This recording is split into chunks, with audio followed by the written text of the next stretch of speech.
Legislation is moving at an unprecedented pace. It's a good day for DeFi. We're going to get the reserve. When's the reserve coming? That's what most people are probably thinking. But we're sitting here in 2029 with a Harris administration. Where are we if we don't get any legislation? We could be right back where we were in 2021. Scary. That's a scary thought.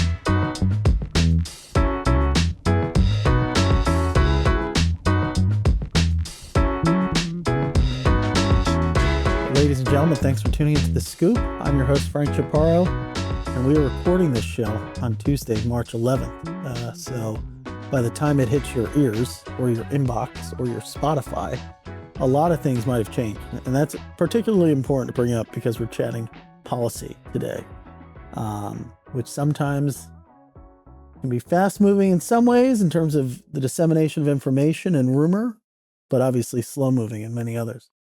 We've got a great guest to unpack the policy landscape on the other side of the mic. But before we bring on Cody Carbone, president of the Blockchain Chamber, we will take a moment to thank our sponsors. Uranium.io, an entirely new marketplace for trading uranium and powered by Tezos technology, is live. As global energy demand rises and nuclear power becomes a key player in decarbonization, demand for U3O8 is increasing. But up until now, its access to retail investors has been limited. Unlike other precious metals like gold or silver, the traditional uranium market has high barriers with minimum lot sizes of tens of thousands of pounds that's limited retail participation. Tokenized uranium breaks these barriers, enabling anyone to own physical uranium with accessible pricing and no need for complex storage. Investing in uranium is now widely accessible, and you can learn more at www.uranium.io. For crypto and DeFi professionals looking to contribute to a team committed to innovation in digital assets, Fidelity Investments is now hiring. Why Fidelity? For starters, they've been exploring Bitcoin and blockchain since 2014. They were the first traditional asset manager to launch a native crypto business and among the first to launch a Bitcoin exchange-traded product. Innovation is in their DNA. Fidelity invests in their talents by supporting and developing associates through continued education opportunities, casual crypto-focused discussion groups, and on-the-job experience of working with new technologies. If you want to work on cutting-edge products and explore the new frontier of DeFi and blockchain, Fidelity is for you. Their products continue to improve and evolve, staying ahead of this rapidly changing digital asset landscape. So go ahead, explore Fidelity Crypto Careers today by going to crypto.fidelitycareers.com to learn more. That's crypto.fidelitycareers.com. Fidelity is an equal opportunity employer. Okay, Cody. Blockchain Chamber of Commerce has been pretty active over the last several weeks since the new administration came into town. In many ways, I mean, we could be enjoying a victory lap, but in many ways, a lot of the work is just yet to begun. I think overall, it looks like everyone can agree that the tone has completely shifted. Which is important, but still a lot of the actual implementation of legislation, EEAs, have yet to be put in place. At the same time, we've heard a lot about different the implementation of the reserve, stablecoin and market structure clarity, and then across the patchwork of states, right, different reserves and stockpiles as well. You're coming in and out of meetings all day today. And I think that even during the course of this show, we might get some clarity around certain things. But what is top of mind for you right now? Yeah, Franks, first of all, appreciate you having me on. Glad to be here. Glad we can connect and do this. And such a timely space for the policy space, at a timely moment. Everything's been good policy-wise. I think if you're looking at what's been coming out of the White House since January 20th, what's been coming out of the legislature, the regulatory agencies, if you're a fan of crypto and you want clear policy, you're probably pretty happy as long as you're not looking at the markets. But that's a totally different conversation that I am not equipped to talk about. But policy-wise, things have been looking really well. We've got an administration that is moving quickly, that has been supportive of our industry. Started with the executive order 3 days in. We had the crypto summit last Friday. Legislation is moving at an unprecedented pace. There has been a demand from President Trump to move stablecoin legislation, market structure legislation before August recess, get those to his desk. So we've already seen some developments in stablecoins. That's top of mind this week. That's what the Senate Banking Committee is working on right now. We've got the first piece of crypto legislation is going to be signed into law fairly soon. The IRS DeFi broker reporting rule is going to be nullified by Congress. We're expecting that vote, as you alluded to, probably during this call in the House. It's already passed the Senate with 18 Democrats supporting it. That'll go to President Trump's desk, where he already said he'll sign it and nullify that rule. So all-time vibes in DC right now if you're in crypto, as long as you're not looking at your wallet. Of course. And so walk us through maybe folks who are unfamiliar with the legislation. I mean, is it effectively different brokers are going to provide the same type of information as it pertains to gains and losses that you get from traditional financial services providers? Yeah, and so what this was is that the IRS finalized this rule at the end of last year in December. And just as you said, it would require certain DeFi participants to report those gains and losses. Some of those participants who are not technologically able to do so don't have the information, don't have the flow of transactions, and have been keeping all of the personal identifiable information from the users. So it's been overly burdensome. And what the industry has been fighting back for forever, saying like, hey, DeFi can't do this. This would kill DeFi in the US. They can't technically comply. The IRS wasn't listening at the end of the year. So what happened is that Senator Cruz and Representative Mike Carey introduced a resolution to nullify this rule. Say, you know Yeah. what, the IRS, this rule is garbage. We've heard from industry. We can't go forward with this. And so they're doing so under this very wonky legislative procedure called the Congressional Review Act, which gives Congress 60 days to review certain rules, 60 legislative days. That's going to be nullified. So what it does is not only does it nullify this rule, and so it will not go into effect. So, DeFi protocols do not have to comply with this tax reporting requirements Hmm. that were required under this. It also prevents any similar rule from ever being put forth by the IRS ever again, which is fantastic. So I have no idea why the IRS did this. It made no sense to do this end of the year when you were getting a crypto-friendly Congress and crypto-friendly president coming in, but so is life, and it's a good day for DeFi. Well, it's kind of like, leaving the Airbnb messy on your way out as a kind of like screw you maybe. Leaving all the But towels, the sheets yeah, everywhere. like, Yeah. living like Eleanor at the or Eloise at the plaza. Um, and they didn't, and the FDIC did something similar where they put out a notice to banks saying that, you can't do anything in It's crypto. the swan song of all the Biden, era Yeah. regulators. Yeah. Well, I am surprised that like with the new, I mean, even within the IRS, I'm sure they're taking, I mean, the IRS is probably unfriendly to anyone. I don't know if they have anybody that they Especially like. right now, taxes are due soon. I know we got another like 30 days or so. Um, so yeah, bottom line, I mean, it would be impossible in many cases for, Uniswap to implement something like that. They don't know whom a wallet is to whom a wallet's connected. So this just would have been in practice. It's like you think through some of these proposals, some of these rules, and it's like they don't even know what a wallet or blockchain is at the end of the day. Well, that's the problem. And this is something we've been fighting for forever at the Digital Chamber is, Congress or the regulators can't hold crypto. They can't play around with it. They can't try to understand it. They don't have wallets. There's a legal advisory from the Office of Government and Ethics that prevents them from doing so. We've been fighting back in against that because for this exact reason, like the IRS has no idea what it's like to play around, with a DeFi protocol, to go on Uniswap and try to, stake an asset or to transact. They have no clue. So they're just trying to regulate this as they've been regulating, traditional broker reporting rules for 100 years, and it's nonsensical and it's impractical, it's impossible. And so I'm glad it's being nullified. So when you think about some of the other priorities for the chamber, what does the next quarter look like for you guys? Number one is stablecoin legislation. I have to get stablecoin legislation done. Senate banking is moving as we speak. There was an updated draft of their legislation, the Genius Act, that was put out publicly yesterday, led by Senator Haggerty. That's going to go for a markup in committee this Thursday. So they're going to vote on it. They believe they have the votes, they have the Democratic support to get that bill passed in the Senate like relatively quickly in the next 30 days. So we're trying to make sure that happens, that we see progress in stablecoin legislation. Then it'll go to the House. If we can get that passed, my goal, which may be too ambitious, but why not?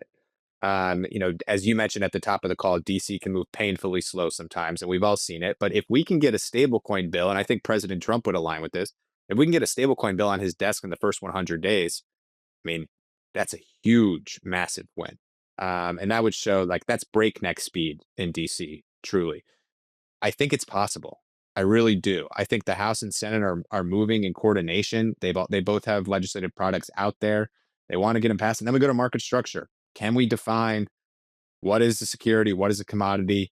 Can we define if you're going to issue a token or you're going to list one? Who's your regulator? It's got to be really simple. Let's take away the 270-page bill that tried to solve all the world's problems that we've been debating for several years. Let's get something narrow on the books. Let's answer those simple questions and let's get the clarity we need. Then we can go on to some of the fun projects that we can go on and talk about and debate at endless, time. Bitcoin reserve versus crypto stockpile. I want to engage in those Twitter debates, but I'm trying to get these two bills done first, and those are priorities number 1 and 2. It's almost like Trump is introducing too much noise into the equation. When we chatted a few weeks ago, you made a really interesting point about the role of sort of a lobbyist, I guess you could say. Once you sort of get policymakers aligned on a certain topic, in the way that we basically have in this environment, where the anti crypto folks are sort of a small group or a smaller group or a less vocal group now than they were previously, or at least they had less. They have far less control. I think it's Yeah, fair to say. Maybe they're just as vocal and just as large, but they have less power. But in your job, the job isn't done, right? I mean, there's always more fine tuning you can do to a piece of legislation, and to your point, listeners can sort of ascertain the sort of the sort of speed at which you want certain things to go. There's always you can always get things done more quickly. Um, and so maybe walk through that process, right? Even if there is a bill that folks are keen to get across the finish line, there's still some things you can do to make it better. that's right. We're supportive of the process right now, whether it's stable coins and market structure. We all want that regulatory clarity, but my job is to represent the industry. I've got to make sure it makes sense for the member companies that are paying me to talk to lawmakers and regulators on their behalf to communicate their policy positions. It's got to make sense in practice. To your point, Frank, it goes back to the IRS, DeFi broker reporting rule. These members of Congress are not sitting at home. Maybe some are, but are usually not sitting at home and buying USDT or buying USDC and trying to transact it, or that staking assets. They're not doing that. So how can we communicate the technology, but do so in a way that makes sense for them? That's my role. I always like to say I'm a storyteller. I'm not a technologist. I've sat with a lot of technologists. We represent a lot of technologists. It goes right over my head. I don't pretend to understand how to code. I don't pretend to understand, all of the intricacies of how a distributed ledger network works. And a member of Congress or a US senator, you've seen them on TV, they'll never, ever, ever understand that. And that's fine. We don't need them to do. But what I am able to do is I'm able to take the technology. What are they striving for? What do they want in legislation? How can I communicate that it solves a problem that member can relate to, that it solves a problem that their constituents have? Settlement time, liquidity, transaction cost, transaction duration, like those things make sense. If I can communicate to Richie Torres that his constituent who has family in Panama wants to send them money quickly so that they can fund their lives, but doesn't want to wait the 3 to 5 days or get the 13% cut that Western Union takes, and they can do so in an instantaneous fashion for cheap with stable coins. I've got now a champion on stablecoin legislation. Does he need to understand the intricacies of the stablecoin networks and the blockchain to support that bill now? No. So I like to say that I'm trying to communicate that story. And then as we're going through this process, supporting the process, making sure that there's progress, but always fine tuning, finding amendments, finding new champions who are willing to voice our concerns to make sure the legislation is as perfect as possible. I think this notion that we're going to get a perfect bill, whether it's stablecoins, market structure, is nonsensical. There are no perfect bills. We've been amending Dodd-Frank. We've been amending the Jobs Act for decades now. We'll continue to amend them. There will continue to be rulemakings that have to go forth to implement these bills. There is no perfect bill, but if we can move something forward that gives people a peace of mind, that allows an issuer to set up shop in the United States and say, okay, I at least know the general outline for what the rules of the road are, then we can continue, then we can work with that and continue to amend it as we go. And so that's my role as a lobbyist. There's nothing perfect. I'm not going to get it to perfect, but if I can get everyone comfortable and make sure that they're not going to get sued or go to jail, we're in a good spot. I think you outlined the crypto value prop fairly well, but it also kind of just boils down to, and this is the one thing that the Democrats miss bigly, is just voter position on a subject. I mean, even if you don't buy into the story, if 95% of your voters care, then you don't even need to know the story. Just, yeah, I'm gonna be in favor of that thing. Um, and I think that the number of pro crypto people far outweighed the number of anti crypto people. So it kind of becomes a no brainer issue. I mean, when you think about your regular life, it's like how many people hate crypto? 90% don't care, but it's not Right. like, but the number of pro crypto people is an order of magnitude larger than the number of anti I hate crypto people, which is not the case for most issues. Most issues are fairly 50-50 in some respects. Sure. And like, I'm not naive. I think I'm damn good at my job, but I am not as powerful as a group of constituents or political dollars that go into a campaign race that can really sway a member of Congress. Members of Congress listen to their constituents. They care primarily, most obviously, the people are there for the right reasons, some, but they care most about getting reelected, getting jobs into their district or state, getting tax revenue for the district or state. And crypto checks all of those boxes now. We saw it play out in the last election. I imagine we're going to see it play out for elections to come. There is a ton of political capital now with the crypto industry and political force and muscle with the crypto industry behind it. That makes members pay attention. That helps them maybe not get to supporting a bill, signing on to a bill, but they're now asking the questions, what do I need to know about stablecoin legislation? How many of my constituents care about it? If I take this vote no on this bill, how is that going to hurt me? They're asking those questions now when they never have before. Before it was, this is a fad, this is a trend. I'll just listen to Elizabeth Warren and I don't have to do my own research. I'll just vote no. Now no one's taking that position. They know the muscle behind this industry and they're thinking very, very carefully. And I think a lot of them are now with having the predisposition that they want to get the yes and they're searching for reasons and avenues to get to yes and be supportive of the industry. What was the come to Jesus moment for Republicans and the come to Jesus moment for House Republicans, House Democrats? So I'll start with the latter. I think the come to Jesus moment for Democrats was Donald Trump getting involved. I believe it was early May 2023. It might have been even earlier than that, but it was, there's no coincidence, and I'm surprised I haven't seen more about this, but the exact same day that Biden issued a statement of administration policy saying he was going to nullify or he was going to veto any SAB 121 nullification legislation.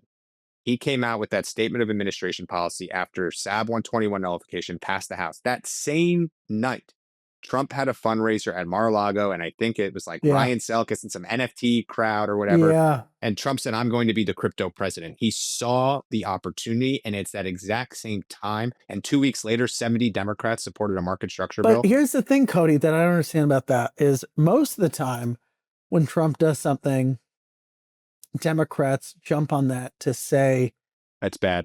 it's bad. This is a classic example of to echo Elizabeth Warren, Trump trying to help his rich crypto executive buddies in San Francisco and New York. So I agree that that was definitely the moment of shift, the pivotal moment. But I do wonder what also kind of made that a okay.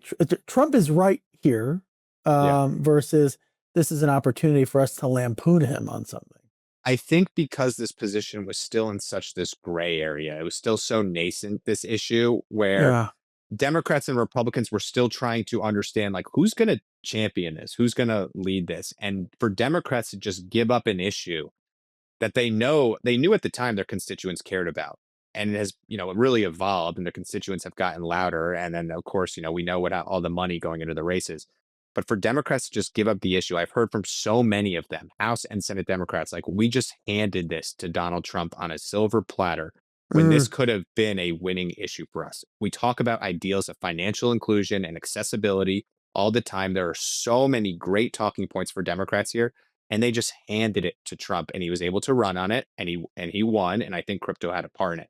The come to Jesus moment for Republicans, it's a great question. I I don't know if it's the ethos of the Republican Party of being, pro free markets, pro capital, anti big government, but I think that played a huge part in it. I think the trailblazers of like Warren Davidson, Patrick McHenry, seeing the value early on, Thomas Massey seeing like, hey, there's a an asset here that is outside of government control. And by the way, it really pisses off Democrats who want more government. Their whole ethos is more government, more control. But we've got something here that is being born out of this libertarian movement.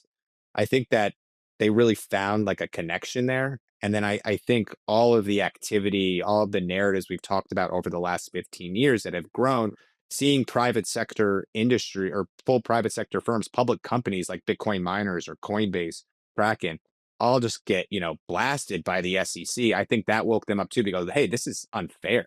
Like, what are we doing here? I think there's been several come to Jesus moments for them, and the whole party is now just really galvanized around the industry. But at the same time, and I love my Republican friends and I love my Democratic friends, I think still a lot of them have no idea what we're talking about. Like I'm not, naive as well to that, where it's like, oh, every single Republican is pro crypto. It can tell you like what the Bitcoin white paper said. I think it's a very small handful, but they are supportive because the party's supportive, and Democrats are trying to find opportunities supportive. So the education gap is still very, very wide. And then, of course, if we're going to continue to not be naive, right? There's just a lot more money at play now than there was um historically, right? I mean, Fair Shake was huge. I remember Huge. talking to those guys a very nascent period of their existence. Um and I'm not a glitterati of the political world or the within the beltway, so I was having them explain to me sort of how they would go about the work. And it doesn't really just apply to them, but it's like, what do voters care about, and sort of not necessarily selling the voters on crypto, but pushing the candidates who are supportive of crypto with other messaging and other on other sort of issues, right? So if you have one candidate who likes crypto but is also very good on another issue, you might have an ad about how they're good for infrastructure, but the spending is really, there's sort of behind that is picking the pro crypto folks from those who aren't. And I think that's because you said it earlier, still a huge portion of the American public doesn't understand crypto. They don't care about it. Like they don't care one way. Like you're right. If I go out and say, hey, do you hate crypto? Most people are not going to say no, no matter what Elizabeth Warren says. Yeah. So what Fair Shake did, which was, brilliant, and some of the crypto super PACs did was brilliant, is exactly your point. Talk about innovation, talk about free markets, common sense, fair trade, these issues that are, they take the pro crypto candidate and they can illuminate them over a different issue in a different light to gain support, that the crypto community will have their backs. But then you can also get a whole swath of Americans who don't understand crypto, pretty apathetic towards it, get their support as well. It was a great move. Yeah. So I guess looking to the next 6 months, what else do you think listeners should pay attention to? Um, we're going to get the reserve. When's the reserve coming? That's what most people are probably thinking. Well, we have the reserve now under an EO. Now we're trying to see what, budget neutral ways that Secretary Besson and Hmm. Secretary Lutnick can maneuver to acquire more Bitcoin. I think that'll be really interesting. We'll see that play out over the next 6 months. I think this dynamic, and I'm fascinated by it. And truthfully and very transparently, a lot of people in Washington don't have an answer on this yet. Is what is the dynamic between the White House, the crypto czar David Sachs, Bo Hines, all of the cabinet secretaries and agency heads who are leading on crypto and have a mandate from the president to lead on crypto, with Congress, who is trying to do the same, who is trying to pass legislation. Are they going to work in tandem? The president wants to move very quickly. Legislative calendar is pretty unforgiving, and it's hard, even though they're trying to appease him to move Mm, bills quickly. It's hard. So, at what time does he try to deploy the SEC, the CFTC, Treasury Secretary, Commerce Secretary to do more on the agency side, do more regulation? How is that dynamic going to play out? Are they going to stay cohesive, work together, all sing from the same song sheet? Right now, it's a very kumbaya moment. We just had the summit, but we're also less than 60 days in to this admin. What happens when we get to, the dog days of summer and it's hot as hell here in DC and it's people are all fed horrible. up because they want their regulation now? Does Trump say, all right, I'm deploying my agency heads and Congress, sorry, you're going too slow? That dynamic is going to play out over the next 6 months. And I think it's going to be fascinating to watch. It's either going to be a reality show that we're all like just sitting there eating our popcorn and we're loving it because it's chaos and it's drama, or it's going to stay this kumbaya. And I think, hopefully for the industry, we're all hoping for the latter. On the agency side, I think one thing that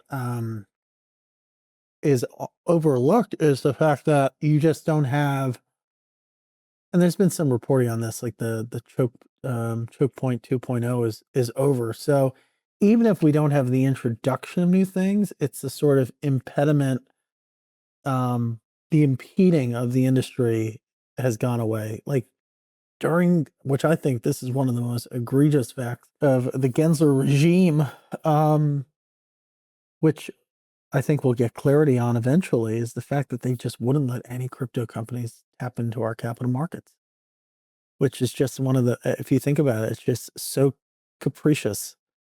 And we've had folks come on and say illegal. Um, and so at least now, there's the opportunity to just basically get the same treatment as any other type of company, regardless of the industry in which you operate. It's parity. It, Yeah. it's what drives me nuts is like for 4 years, I was told from the Biden administration that I don't want regulation. The crypto industry doesn't want regulation. You don't want to be regulated. You want to act outside the rules. You want special treatment. And to your point, all we've asked for, at least the digital chamber, but I think the industry broadly is no, we just want common sense rules. We want to be treated like everyone else. We don't want, these special handcuffs that are being put on us. We want to be able to raise money. We want to be able to issue tokens. We want to be able to list tokens. We want to be able to do so without going to jail or the threat to going to jail. We wanted all this to happen in America. We don't want this to happen in the EU or Singapore or the UAE. And we were constantly told, nah, you're lying. You don't want to be regulated. And now that's changed. Those impediments have been removed. The executive has been fantastic in removing those impediments at, quickly. We'll see a lot of that done through guidance, through rulemakings over the next few months. But the only way that this can stand the test of time is if we codify some of those rules through Congress. The biggest fear is that, yeah, this is great. Trump is, ending Operation Choke Point 2.0, but he said that last time too, and it happened for 4 years, and then it came back. And so if we're sitting here in 2029 with a Harris administration, where are we if we don't get any legislation? We could be right back where we were in 2021. That's a scary thought. Yeah. I'll be in Italy. I'll join you. Yeah, I don't know about Yeah. all that. No, that makes a lot of sense. And I think in a lot of the conversations I had in the sort of immediate wake of Trump taking the reins of the executive branch of government was, well, what are all the promises that market participants are most excited about?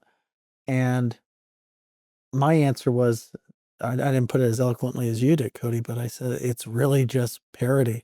It is that parity that you described, sort of that equal treatment, and the ability to have a conversation similar to the summit that was held is really, that was the priority. And obviously there's these legislative priorities, but it really does anchor or center around dialogue and not being shut out. So, well, we appreciate you taking the time. There's a lot going on, obviously. Any parting words? One thing we have I'm sure everyone listening to this is conferenced out, but we have a policy conference coming up in DC that is about crypto, blockchain, the future. It's the DC Blockchain Summit. We've got about 15 members of Congress, a ton of folks from the new Trump administration coming, industry leaders. So DC Blockchain Summit. We'd love to see everyone March 26th in DC. But thank you so much, Frank. I really appreciate it. And a big shout out to your hat. I love that hat. Thank you. Thank you. Yeah. I didn't have time to do my hair this morning, so that's what we get. We get a hat on the camera. Appreciate your time. Great event, and hopefully we'll have the digital chamber on very soon. Thanks, Frank. Take care.